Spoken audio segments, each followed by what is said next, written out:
What's up, everybody? Thank you very much for tuning in to Balls Rounded Reviews. Yeah, the first official video that I've said Balls Rounded Reviews in, so thank you very much. I appreciate everybody that's gone on and read my reviews on Facebook, and everybody that's commented or liked or loved or whatever you did. I definitely appreciate it. So why are we here today? We're going to be discussing the top 10 movies that I do believe are the best top 10 movies, in my opinion, for 2017. But before we get on that subject, I will say that 2017 was a great year for movies, so I could not put, just 10 into a category and say, watch these 10. There's at least 8 more that you need to know about, and those 8 films are right here. Brawl in Subblock 99, Good Time, Thor Ragnarok, Brigsby Bear, War for the Planet of the Apes, Star Wars The Last Jedi, Logan, and The Shape of Water. Yes, you guys are probably shocked. I didn't put The Shape of Water in my top 10 movies of 2017, and I'll probably win Best Picture. I know. About a creature. Nick Ball loves creatures. I understand completely. But I just didn't feel the love between the fish creature and Sally Hawkins, which, a lot of people did. This is my opinion. Let's move on. Top 10. Number 10, Darkest Hour. Darkest Hour is about Gary Oldman totally transforming himself into Winston Churchill. You can't even tell it's him. He's totally deserving of the Oscar. And it also bookmarks Dunkirk, which we'll get into later. But excellent film all around. Some amazing speeches and definitely some spine-tingling moments when Winston Churchill's talking. But it's really Gary Oldman. You can't tell the difference. It's awesome. Number 9, Blade Runner, 2049. A lot of people thought that this was a very technically advanced movie when it comes to cinematography and the way we see movies in the future.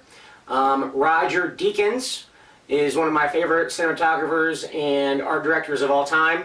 You've definitely seen his movies Sicario, Skyfall, Assassination of Jesse James, Prisoners, Arrival from a couple years ago. I mean, finally this guy's getting his due. So Blade Runner 2049, excellent movie, technically all around. Number 8, The Disaster Artist. Now, The Disaster Artist wasn't nominated this year. James Franco was snubbed, and I thought he was better than a couple of the best actors this year. So I'm not for sure why, but his portrayal of Tommy Wiseau is, from the first frame you see him to the last frame, I was mesmerized. The movie is amazing, and it sends a message of creativity and positivity and friendship. So definitely go see that. Had a great time. Number 7 is Call Me By Your Name. Now, Call Me By Your Name is a very, very intimate love story directed by an Italian director, Luco Guadalupe. I think that's how you say his name. I'm not for sure. But anyway, it's based in northern Italy.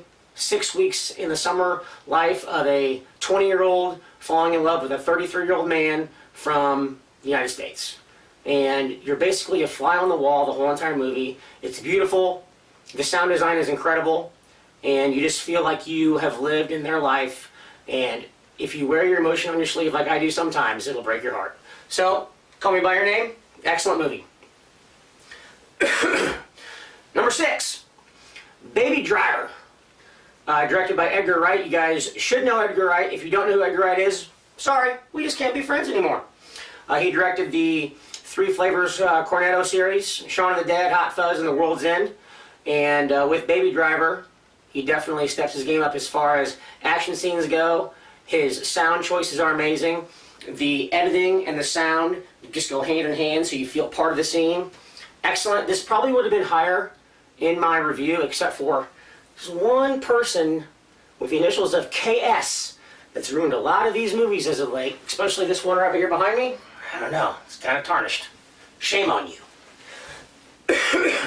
Number 5. Number 5 is a hidden gem of a movie, The Florida Project. The Florida Project, directed by Sean Baker. He did a movie called Tangerine a couple years ago. It was directed completely on an iPhone.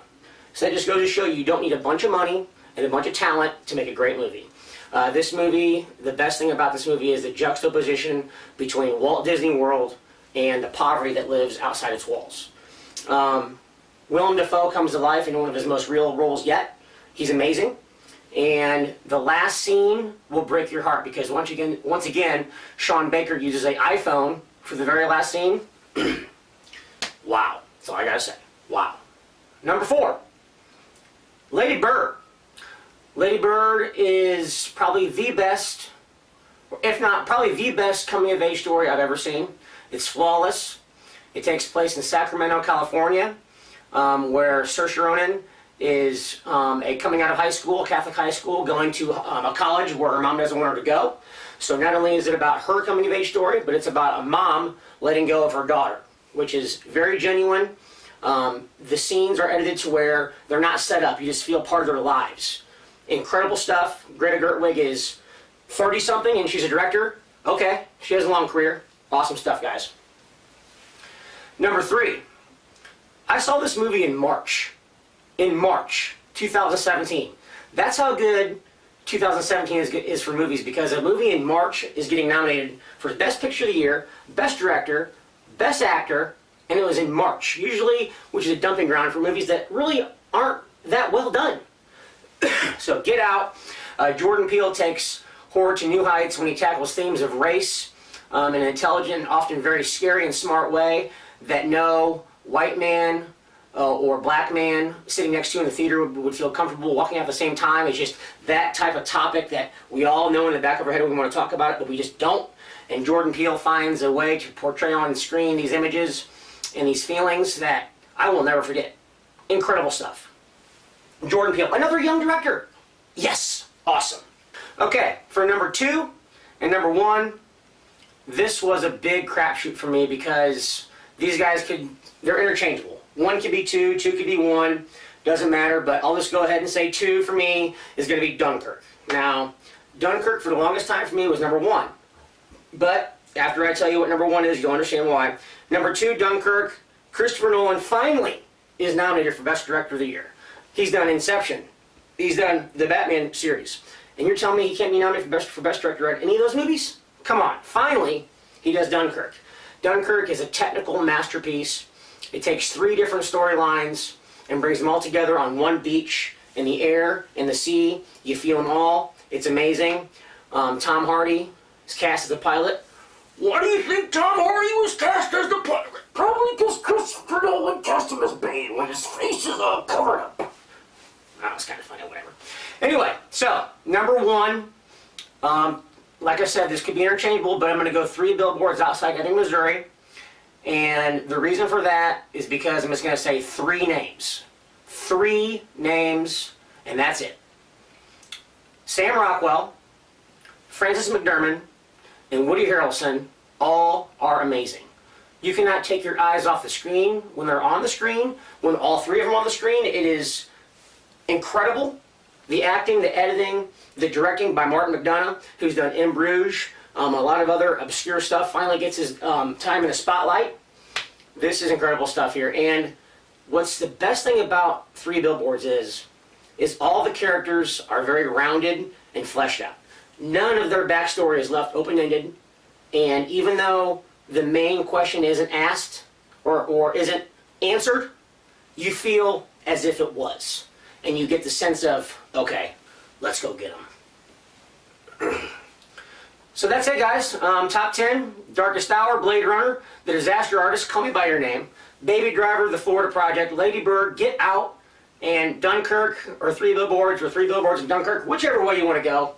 Incredible stuff here, guys. 2017 was amazing. Can't wait for 2018. The Oscars are on this Sunday.